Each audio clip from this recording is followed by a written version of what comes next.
Friends, now we will be starting the new topic called non-parametric methods. Now, if you remember my terminology in the previous lectures, for example, when we were discussing parametric methods, we always started with the statement like saying let x 1, x 2, x n be a random sample from a probability from a population with probability distribution, and we called it p theta. That means, we knew that the distribution is of the form of a normal distribution with parameters mu and sigma square, a Poisson distribution with parameter lambda, with binomial distribution with parameters n and p, or a gamma distribution with parameters say r and lambda, Pareto distribution, Weibull distribution. So, these are all called parametric models, because basically what we are saying is that we are able to pinpoint the probability model for our phenomena or the population under study. And therefore, the methods that were derived, they were specific to that. For example, unbiased estimation, minimum variance unbiased estimation, we had the concept of mean squared error of the estimators, we had the concept of admissible minimax estimators, we had also the testing problems in which we considered a parametric model, say normal distribution. So, we are testing whether the mean is equal to 0 or the mean is equal to 1 or the mean is theta is less than or equal to theta naught or theta greater than theta naught, etc. So, all the procedures that were developed were under the assumption that we are having certain distribution for our population under study. But many times it happens that either the data is insufficient for fitting of a distribution, or it is too volatile to actually fit a distribution. In that case, we may need the methods which are under the assumption that only we make some general assumptions like a continuous distribution, etc., and a specific form is not assumed. So, such methods, they are called distribution free methods or the methods of non-parametric statistics. So, distribution free. So, basically what happens that whatever method we derive, they will be free from the distributional assumptional model, that means distributional model assumptions. For example, we will not say that it is a normal distribution or it is a Poisson distribution or it is a binomial distribution, etc. In order these methods are also quite old, after right after the Fisherian era, that means 1930s and Neyman-Pearson theory. Abraham Wald came, and through his efforts mainly the non-parametric methods, Wald, Wolfowitz, etc., they started developing, and especially there was a treatise by Wald on the non-parametric methods. So, these methods are quite old, and in 1960s by Hajek, and there are other people who developed these methods, Hoeffding. So, we will be coming across, and then also Kolmogorov, Smirnov, they developed a powerful method which was also free from the distributional assumption. So, because of that these methods have gained popularity. Now, with the advent of computer oriented procedures, these methods are easy to apply. One thing one can understand that since we are having less assumption about the model of the population, in general the methods will be slightly less powerful than the methods when we have the information on the type of the distribution, but that is expected, because if we have more information assumed, then your method should be more powerful. The primary building block of non-parametric methods is the following result, that is called probability integral transform. Briefly I mentioned about this thing in my distribution theory, that means when we were discussing the distribution of a function of random variable. So, this particular result is actually a building block of the methods which are developed for the non-parametric statistics. So, I will state the following result: if x is a continuous random variable with some CDF, say f of x, let us define y is equal to f x of x. That means, in place of this small x I replace by capital X. So, this becomes a function of the random variable, because See, it is like this. Let me take an example. Suppose I am considering say x following exponential distribution with parameter lambda. Then what is your capital F x? That is 1 minus e to the power minus lambda x for x greater than or equal to 0, it is equal to 0 for x less than 0. In this, if I define y is equal to f x, then that is equal to 1 minus e to the power minus lambda x basically for x greater than or equal to 0, which is true of course, because x is a positive random variable. So, this will be this function basically. So, then if I look at the distribution of that, then y has a uniform distribution on the interval 0 to 1. Now, this is a very strong or you can say powerful result, but because what it says that from any distribution I can achieve, at least in the continuous case, I can go to the uniform distribution, and together with this we will give inverse of this. It becomes a very powerful tool for the simulation. Let me look at the proof of this. Let us define say u is equal to supremum of x such that f x is equal to f x x is equal to y for 0 less than y less than 1. So, if I consider f of x is equal to y less than or equal to y, then this is equivalent to saying that x is less than or equal to u. So, if I consider say f y y, that is equal to probability of y less than or equal to y, that is same as probability of x less than or equal to u, that is equal to f x of u. F x of u is nothing but y.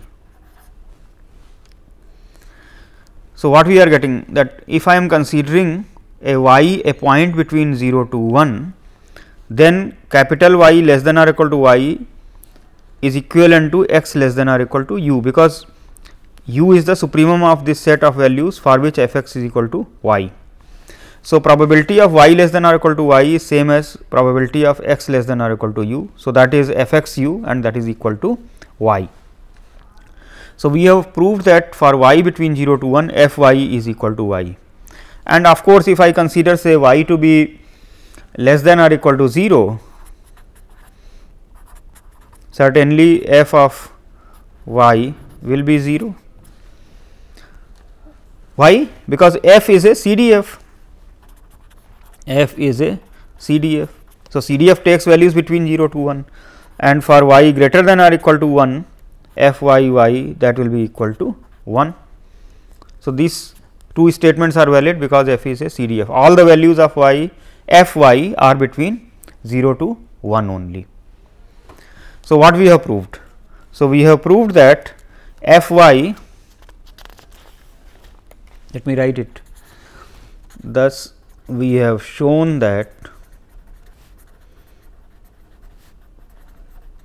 f y is equal to 0 for y less than or equal to 0, it is equal to y for 0 less than y less than 1, it is equal to 1 for y greater than or equal to 1, which is CDF of a uniform 0 1 random variable.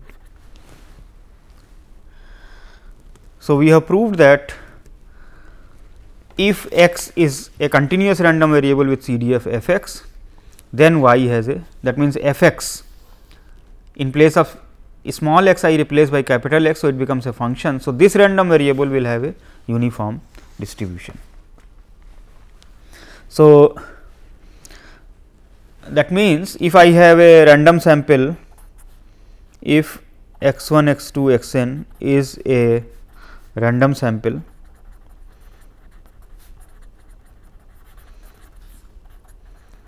from a continuous distribution with CDF say capital F, then f of x 1, f of x 2, f of x n is a random sample from uniform 0 1. So, this is a very powerful result, and in fact, many of the methodologies of non-parametric statistics will be based on this result.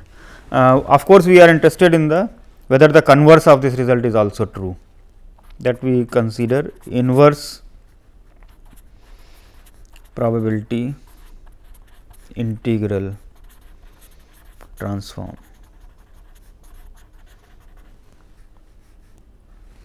So, let us look at say y following uniform 0 1 and let f be CDF of a. So, basically we assume it to be a absolutely continuous. Let f be absolutely continuous CDF. Okay. Then define say x is equal to f inverse y. Let us look at. So, how do you define inverse? F inverse of a function is defined as infimum of the set of all x's for which y is less than or equal to f x. So, if I consider probability of f inverse y less than or equal to say x, that is probability of x less than or equal to x. So, that is equal to probability of y less than or equal to f x. But what is this thing? Y is uniform 0 1. So, this has to be simply f f x. So, what we are saying, CDF of capital X is f x. So, what we are proving is that if y has this.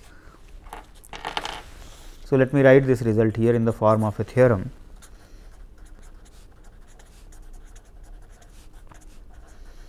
Proved that if f is an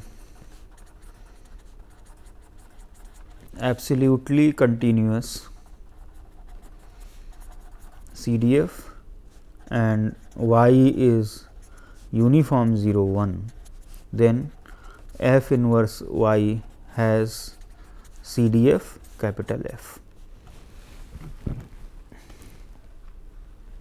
These two results taken together are also the, you can say, building blocks of the simulation procedures, because in simulation we have to generate random samples from some given distribution with CDF capital F.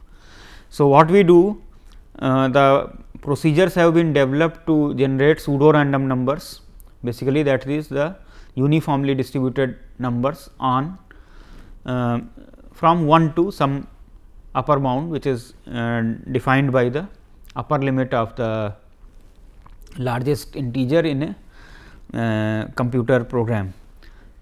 What we do, we divide by that upper bound. So, you get uniformly distributed random numbers between 0 to 1. Now, f is the known distribution, then you can consider f inverse of that. Then we will get the random sample from that particular distribution. Let us consider say this example of exponential distribution. So, if we consider, so let me consider this as an example. If say u 1 u 2 u n is a random sample from uniform 0 1, then 1 minus e to the power minus lambda. So, you calculate the inverse of this actually. If I write the y is equal to 1 minus e to the power minus lambda x, this is f. So, 1 minus y is equal to e to the power minus lambda x. So, minus lambda x is equal to log of 1 minus y.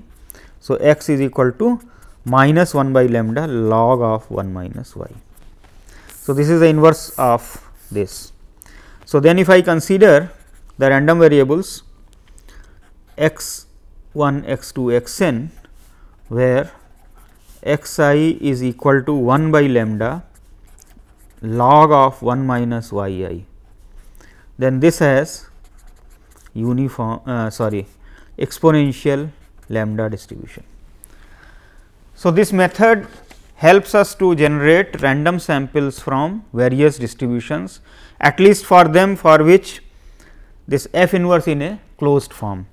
If f inverse is not in a closed form, then of course, the method becomes difficult. For example, if we look at the normal distribution, but then we look at some other transformations, because many distributions are related to each other, and for example, normal distribution can be generated through some other transformation. So, there are methods which are available for that. Maybe in one of the classes I will briefly touch upon the simulation part also. Now, let us the next building blocks of the non-parametric methods, they are called order statistics. This order statistics also I discussed earlier in distribution theory. As you know that if I consider, let x 1, x 2, x n be a random sample, we define x 1 to be the smallest of x 1, x 2, x n. Then x 2 we define to be the second smallest of x 1, x 2, x n, and in a similar way x r is the rth smallest of x 1, x 2, x n, and so on, and finally, x n is the largest of x 1, x 2, x n. Then we call this x 1, x 2, x n as the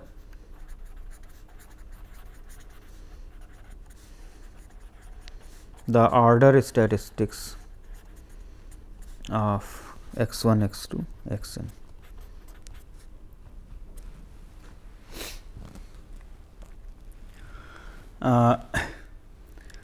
If we assume that random variables are continuous, then the probability of any of the x 1 being x 2 being equal will be 0.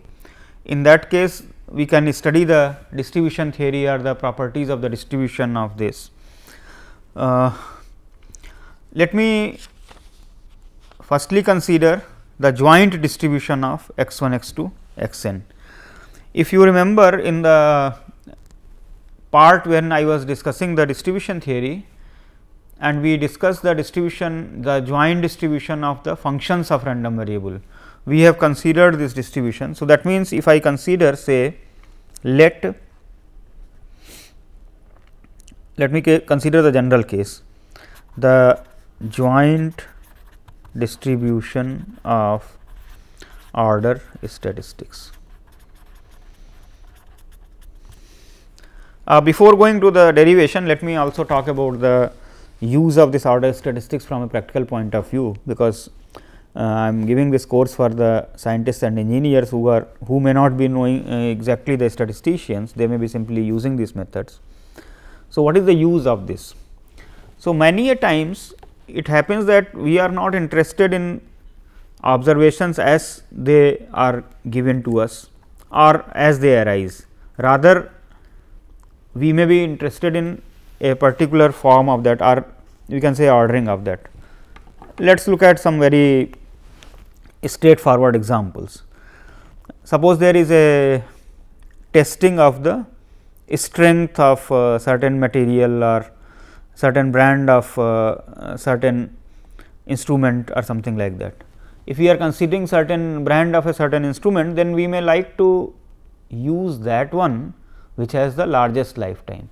So, suppose the lifetimes have been recorded, then I am not interested in each of them, rather I am interested only in the largest one. In a similar way, suppose there is a selection of the best candidate, then I may be interested in, say, for example, I have 2 positions. So, out of 10 candidates who appeared, the scores are given for those 10 people. I may be looking at x 9 with a bracket and x 10. Rather than looking at all of them, I may be interested only in the best 2, that is the largest 2. Similarly, in some other cases I may be interested in the minimum. For example, an item with the lowest price or the 3 items with the lowest price in a set of say 10 items. So, if you consider for example, certain sports events, say gymnastics or say figure skating and so on, where scores are given by the judges, then we look at the total scores and then we rank them according to the largest to the lowest, and then the top 2, top 4 or like that top 3, they are considered actually. That means, this order statistics are always indirectly playing role in the real life. In whatever physical application, we are actually making use of them. Therefore, in non-parametric methods, when we are having the parametric methods, then certainly we go by the averages and so on. So, the distribution theory is nice, but when we have we do not have too much knowledge about the form of the distribution, then we use the order statistics. So, studying the distributions of the order statistics is one of the you can say of primary concern in the non-parametric methods. So, the joint distribution of order statistics, let us consider x 1, x 2, x n. We use the notation say let x 1, x 2, x n be a random sample from a continuous distribution. Okay. So, f. So, this is a random sample, that means, I am at this stage assuming them to be independent and identically distributed, and PDF, then let us assume say small f.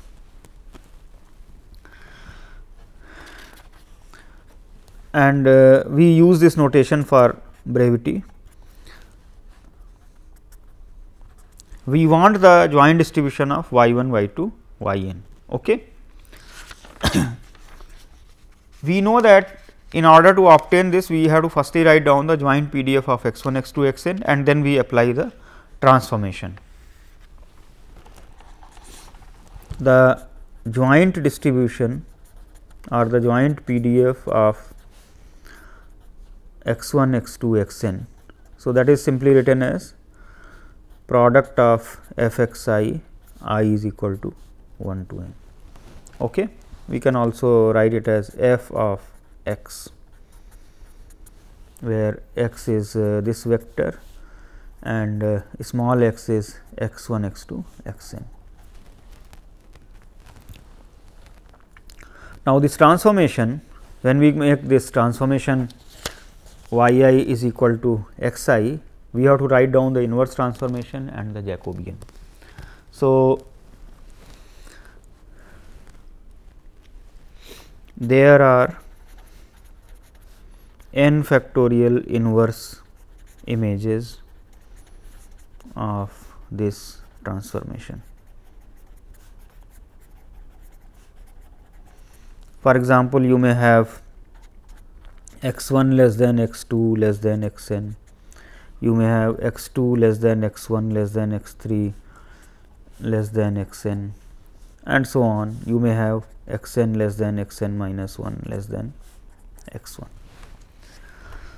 So, if we call these regions as say A 1, that is x such that this happens, A 2 is x such that this is true, and so on, A n factorial x such that this happens.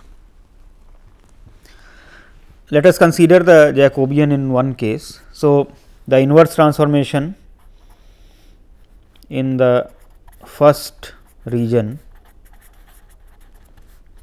the inverse image is x 1 is equal to y 1, x 2 is equal to y 2, x n is equal to y n.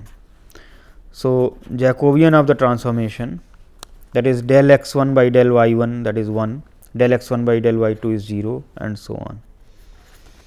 Del x 2 by del y 1 0, del x 2 by y 2, del y 2 0 1, and so on. which is nothing but a determinant of the identity matrix, that is equal to 1. Now, what happens in the second region, say for example, A 2.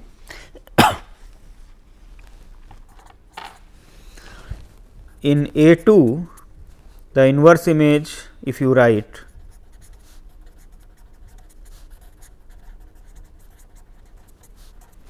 then you will have x 1 is equal to y 2, x 2 is equal to y 1, x 3 is equal to y 3 and so on, x n is equal to y n.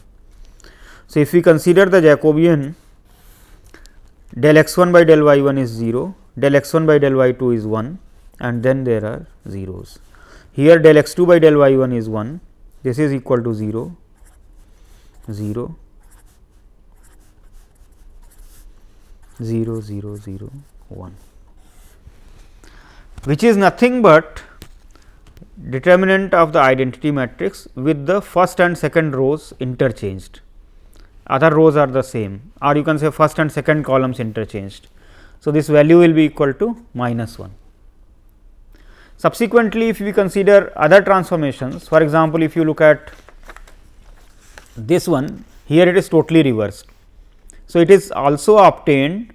So, it will become 0 0 0 1. So, it will become simply all the rows and columns are changed here, like this is going to the last one, this is going to the second last, this is going to the first one. So, if that is happening, then the determinant will be simply minus 1 to the power n, because n transformations in the initial one will be there. So, if you look at the determinant, they are either plus 1 or minus 1 in every case. So, if I consider the absolute value, it is going to be plus 1. So, in all cases, the absolute value of the determinant or the Jacobian is going to be plus 1. Now, look at the density. The density in every region is nothing but, so here it is interesting, you look at this one, here all the terms are coming f x 1, f x 2, f x n. When you consider the inverse transformation in the first region, it is f y 1, f y 2, f y n. In the second one, it will be f y 2, f y 1, f y n. In the last region, it will become f y n, f y 2, f y n minus 1, f y 1. That means, all the time the n terms are coming, but they may be in any order, ultimately it is the product. So, what you are getting, product of f of y I is equal to 1 to n, and you have to sum up all these things n factorial times. Since there are n factorial regions, the PDF of y 1, y 2, y n is n factorial times product of f of y I is equal to 1 to n. At the same time, you have y 1 less than y 2 less than y n. In beginning, I have not assumed any interval, then it will be from minus infinity to infinity. If there is a sub interval, for example, if it is a uniform distribution on the interval 0 to 1, then this will be 0 to 1. If it is some a to b, then it will be like that. If it is say 0 to infinity, then this will become 0 to upper limit infinity. So, like that there can be any regions here. So, this is the joint probability density of the order statistics. Once we have the joint density, we can derive the density of the particular choices. For example, if I want the density of second one, if I want the density of the third one, if I want the density of the largest, if we want the density of the smallest, etc. We will have to evaluate the integral with respect to other variables. For example, if I want for y 1, then up to y 2 to y n I have to integrate. If I want for y 2, then y 1, y 3 and so on I have to integrate, which can be done. I will show you a systematic method for this can be obtained. However, the case of the smallest and the largest can be done directly also, because that is much more straightforward based on the representation. So, let me show you that thing separately and then we look at the distribution of the some middle one, that is rth order statistics, say where r can be 2, 3 and so on. So, let us consider say distribution of minimum, that is x 1, it is the minimum of x 1, x 2, x n. Let us consider say probability of say x 1 greater than some value say y 1, then it is equal to probability of x 1 greater than y and so on x n greater than y 1. Because if the minimum is greater than y 1, then each of x 1, x 2, x n has to be greater than y 1. At the same time, if each of x 1, x 2, x n is greater than y 1, then the minimum has to be greater than y 1. So, this event and this event they are equivalent. Now, this x 1, x 2, x n are independently distributed. So, this can be written as the product of probabilities x I greater than y 1 for I is equal to 1 to n. Now, each of x I is having the same CD of capital F. So, this is nothing but 1 minus f of y 1 whole to the power n. So, what we have obtained? If we consider the CDF of x 1, then it is equal to 1 minus f of y 1 to the power n. So, this is the general expression for the cumulative distribution function of the smallest order statistics.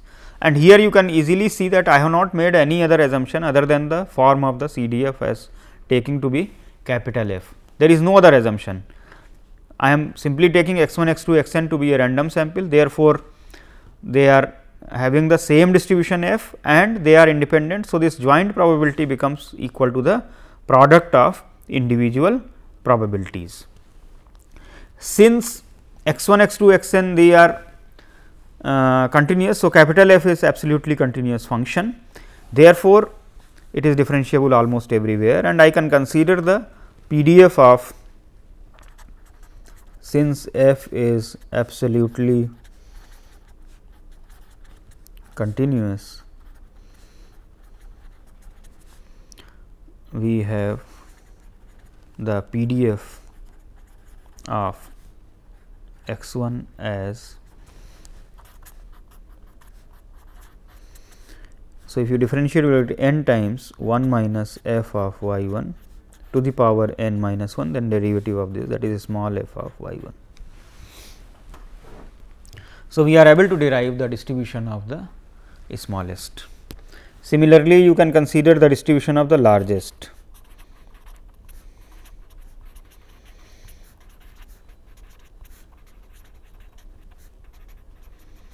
That is x n, that is equal to maximum of x 1, x 2, x n.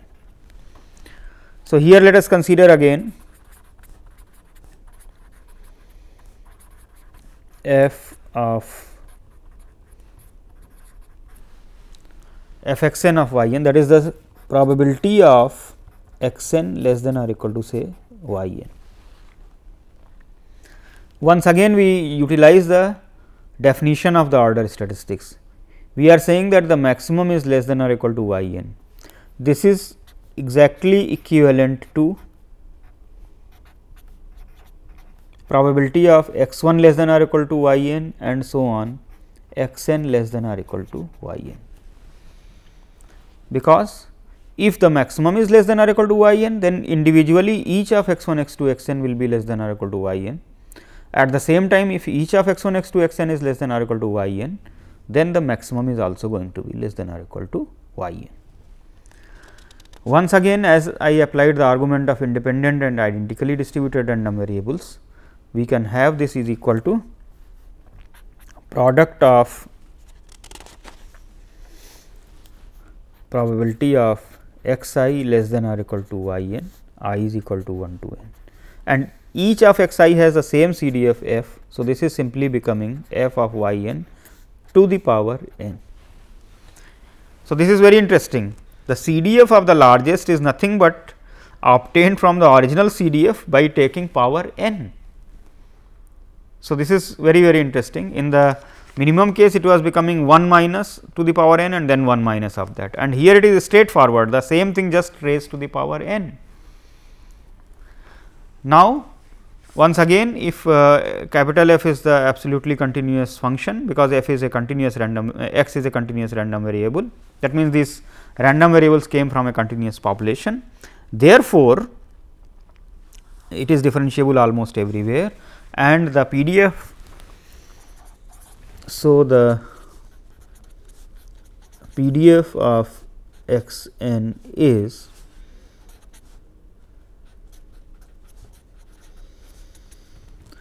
obtained by derivative of this. So, it will become n times f of y n to the power n minus 1 and then the derivative of this.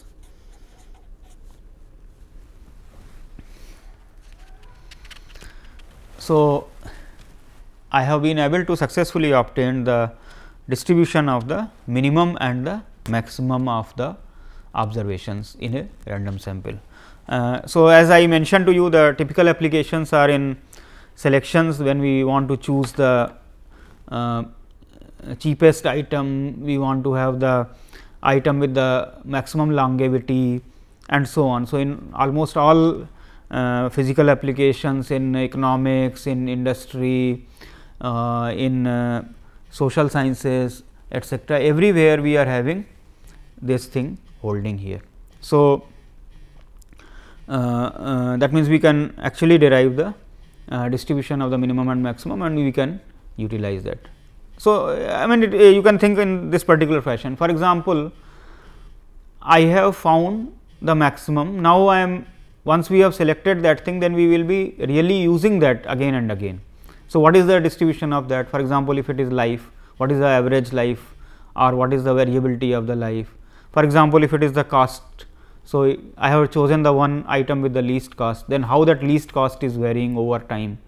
So, all these things are of real interest in the for scientists and engineers in various disciplines, including people working in economics or sociology, where we are ranking the people according to some other kind of features, ranking of the items, ranking of the instruments and so on.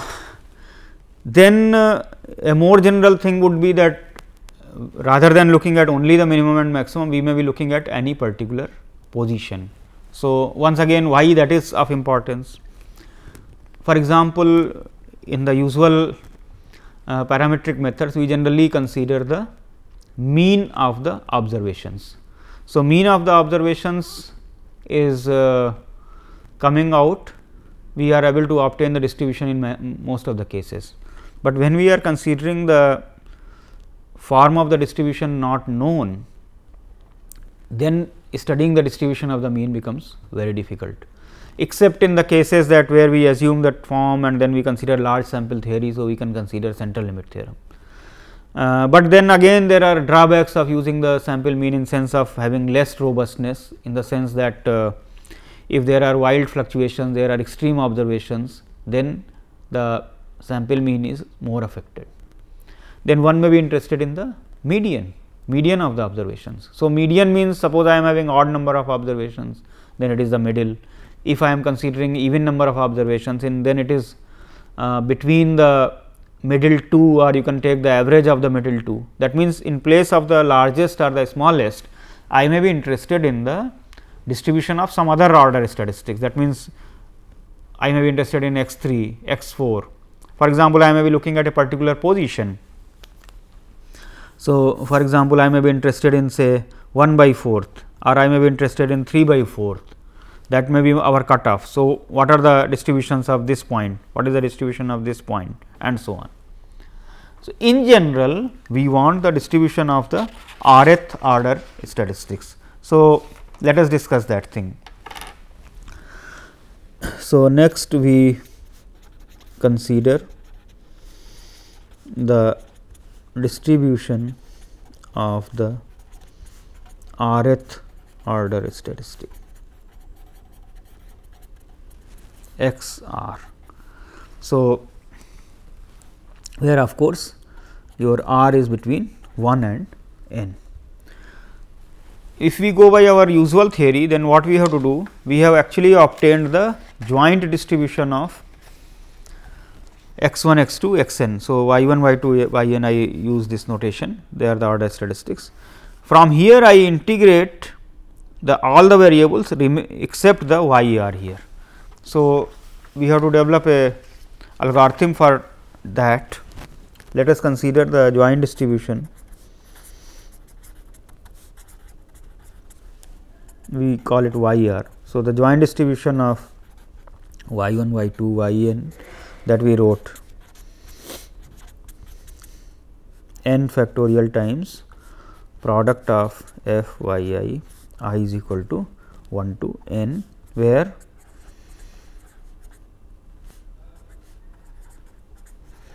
now I write this region in a more elaborate way, minus infinity less than y 1 less than y 2 less than so on, y r minus 1 less than y r less than y r plus 1 less than and so on, y n less than infinity. So, here except y r I have to integrate all others. So, we can consider like this: the marginal PDF of y r, that is equal to x r, is obtained by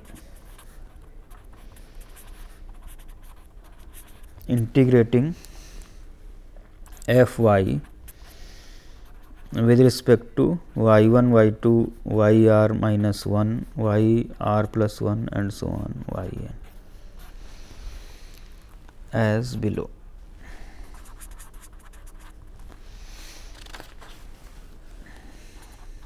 That is f of y r, that is equal to n factorial times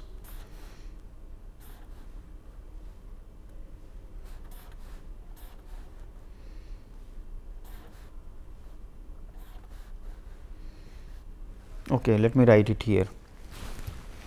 If we integrate with respect to y 1, then it will be from minus infinity to y 2. If we integrate then y 2, then it will be from minus infinity to y 3, and so on up to y r minus 1. This will be integrated from minus infinity to y r, minus infinity to y r. So, this is n factorial product of f of y I is equal to 1 to n d y 1 d y 2 d y r minus 1. Now, then let us look at integration of y n. Y n will be integrated from y n minus 1 to infinity. So, this will be from y n minus 1 to infinity. Then next one will be y n minus 1, then it will be from y n minus 2 to infinity and so on. Then ultimately y r plus 1 will be from y r to infinity. Okay. So, this is d y n minus 1 and up to d y r plus 1. Now, let us look at the integration part here. First one is integration of f y 1. So, if we integrate f y 1, we will get capital F y 1 and we integrate from minus infinity to y 2. At y 2, this will become simply y 2 and this will become f of y 2 minus f of minus infinity, that is 0. So, it will be simply f of y 2. At the next stage, then I have, when I am integrating with respect to y 2, then I have to integrate f of y 2 into small f of y 2. The integral of this will give me 1 by 2 f square y 2 from minus infinity to y 3. So, this is simply becoming 1 by 2 f square y 3. So, at the third stage then I have 1 by 2 f square y 3 f of y 3, when I have to integrate with respect to y 3. Then this will give me 1 by 3 into 2 f cube y 3 from minus infinity to y 4, which I can say 1 by 3 factorial f cube y 4. So, you can see this I can call 1 by 2 factorial. So, I am getting a pattern here. So, that means, if I continue like this and go up to y r minus 1, then the final integral will give me 1 by r, the last one will give me f of y r. So, this will be r minus 1 and this will be r minus 1 factorial, because when we are getting 4, then here term is 1 less, when it is 3, then 1 term is less here. So, at the when we do up to r, then I will get f of y r here, and here it will be r minus 1 and r minus 1 factorial. So, that is one part here. So, I am getting n factorial divided by r minus 1 factorial f of y r to the power r minus 1. Now, let us look at the other terms here. The next terms will be coming small f of y n. So, small f of y n, when I look at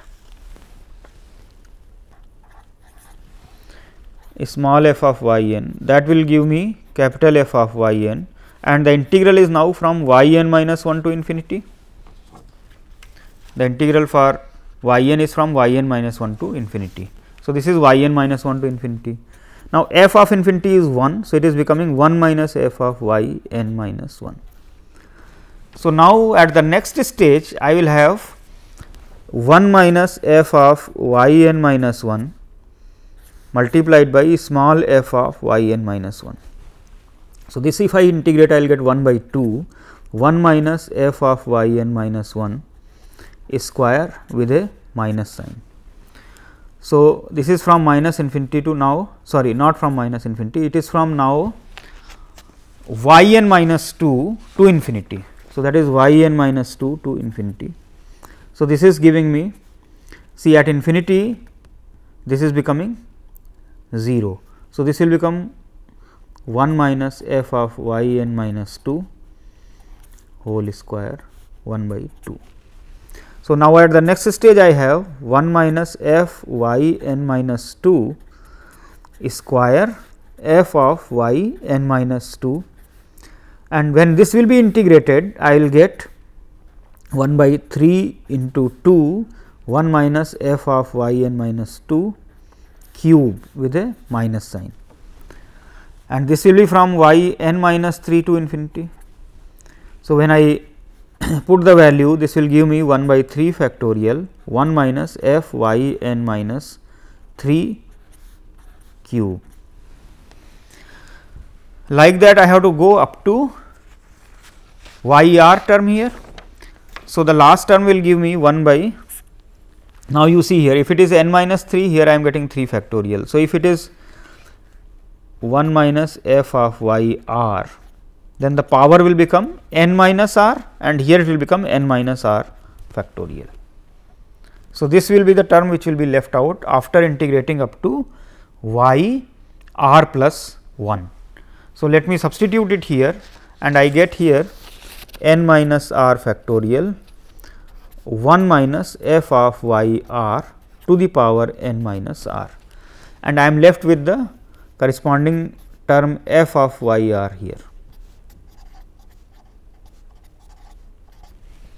So, we are able to derive the probability density function of the rth order statistics, which we can also write in the form of beta function, because this is gamma r, gamma n minus r plus 1, and this will become sum of that, that is gamma of n minus, see, if you add this n minus r plus r minus 1, n minus 1. So, that is gamma of that.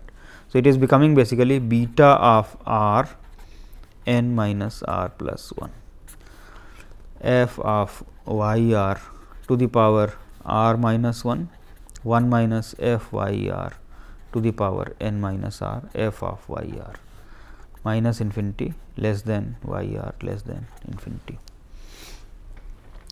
So, we are able to actually derive the distribution of the rth order statistics. Now, this approach is very interesting, because if I consider 2 here in place of 1, suppose I want for first and second, or I want for second and fourth. That means, in general I want for rth and sth order statistics. Now, then this procedure that I have given, it will be applicable there also, because then you will have to integrate up to r minus 1, suppose r is less than s.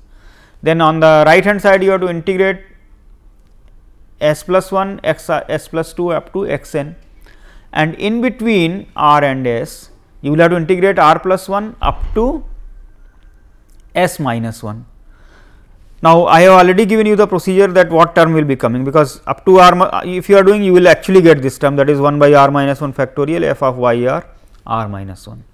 When you are doing up to s, that is from s plus 1 onwards, you will get n minus s factorial 1 minus f of y s n minus s. Now, when you look at the terms between y r and y s, that is y r plus 1 and so on, then you are integrating in the range. So, that range will give you then simply r minus s minus 1 factorial, that is sorry, not r minus s, I am taking s to be greater than r. So, it will be s minus r minus 1 factorial, and the difference is coming here, upper and lower limit. In these cases one limit was coming out to be 0, but in that case both the limits will be coming. So, you will get f of y s minus f of y r to the power s minus r minus 1. So, this procedure can be extended. So, let me mention that thing. The above procedure for determining the PDF of x r is equal to y r can be extended to find the PDF of say y r y s, that is equal to x r x s. Let us take say r less than s. So, then this will give me f of y r y s, that is equal to 1 by r minus 1 factorial, sorry, this will be n factorial divided by r minus 1 factorial, and you will have n minus s factorial as I mentioned, and in the middle terms you will have s minus r minus 1 factorial, and then you will have the f of y r to the power r minus 1, 1 minus f of y s to the power n minus s, then you will have f of y s minus f of y r to the power s minus r minus 1, f of y r f of y s minus infinity less than y r less than y s less than infinity.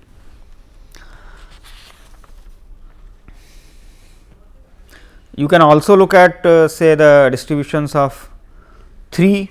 Suppose I say r s t, where r is less than s less than t. In that case you will have r minus 1, then you will have n minus t factorial, then you will have s minus r minus 1 factorial, then you will have t minus s minus 1 factorial, and similar terms will come here also. So, this procedure that I have given, it is giving you an insight into the calculation for such things. So, that is very useful, and you will be able to actually obtain the distributions of various type of such quantities here. In particular, if we consider say any k order statistics where k is less than n, then that can also be obtained. Only thing is you have to write down the ordering, like if I say m1, m2, mk, where m1 is less than m2 less than mk. So, entire thing can be written in an algorithmic way. That means, the first one will become f of say y m1 to the power m1 minus 1, then you will have f of m y m minus m2 minus f of y m1 to the power m2 minus m1 minus 1, like that all the terms will come there. So, this is a very useful method. I will be demonstrating you, for example, you can find out the distribution of the median, the distribution of the range, etc. But in particular, let us see, if we take say uniform distribution, then what do you get? Suppose I take f to be the uniform distribution as a special case.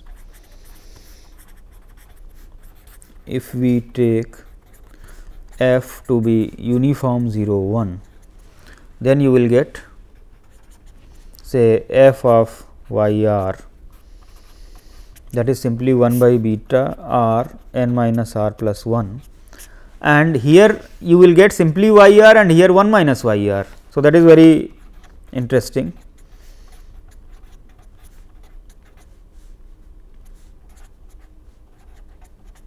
This is nothing but which is a beta r n minus r plus 1 distribution. So, this is a known form. So, here it is very interesting here, that if I consider the special case here, then we are getting a beta distribution of in the uniform case. So, this form of course, it is used at many places, and this is also given as an independent derivation of beta distribution. Although we have mentioned that beta distribution arises in various practical applications, but this is also given as one application. That means, in sampling from uniform 0 1 distribution, the distribution of the rth order statistics is beta. So, this is very interesting result here. I will be next talking about the moments of the order statistics. Then as you can easily see that since we are not assuming a functional form for capital F, that means we do not know exactly what form is there. There is difficulty in getting exact expressions.